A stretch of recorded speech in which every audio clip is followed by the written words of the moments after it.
টুনি। বিজ্ঞানে আমি 10 পেয়েছি, মাত্র 10। আমার কি দোষ বলো?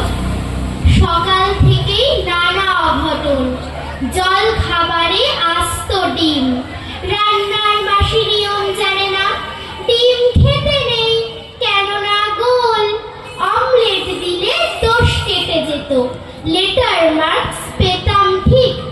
ভাগ্য আমার সহায় ছিল না, যেতে দেরি হলো অত্যধিক। ঘর ছেড়ে যেই বেরোতে যাব, দাদু হেঁচে দিল, হ্যাঁ চো।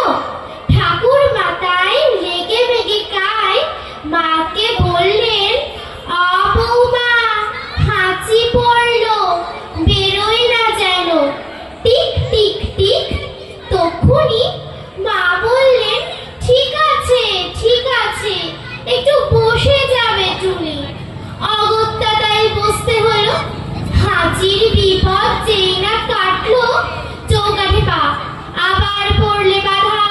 টুনি ঘরে বসে যা, কপালে দিয়েছি দইয়ের ফোঁটা, হাতে বিপদ তারিনি, কোমরে ঝুলছে ঢাউস মাদুরি, বিপদ এড়াতে পারিনি।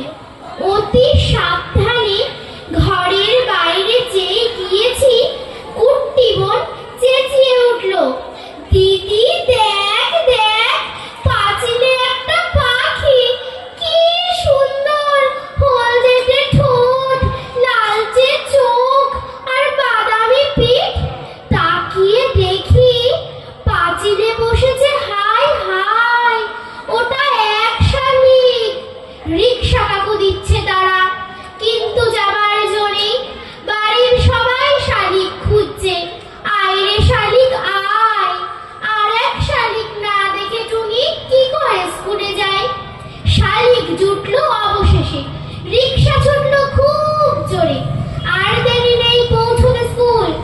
কিন্তু আমার পোড়া কপাল, হঠাৎ ব্রেক থামতেই হলো, পথ কেটে গেছে কালো বেড়াল। দেরির পরে আরো দেরি, দেরিতে গেলাম স্কুলে। সামনেই দেখি কি সর্বনাশ, বিজ্ঞান দিদিমণি। খুলে বললাম, রাগে গজগজ, বসতে দিলেন ঘরে। বিজ্ঞানের ছাত্রী হয়েও চিচি ডুবে আছো কুসংস্কারে।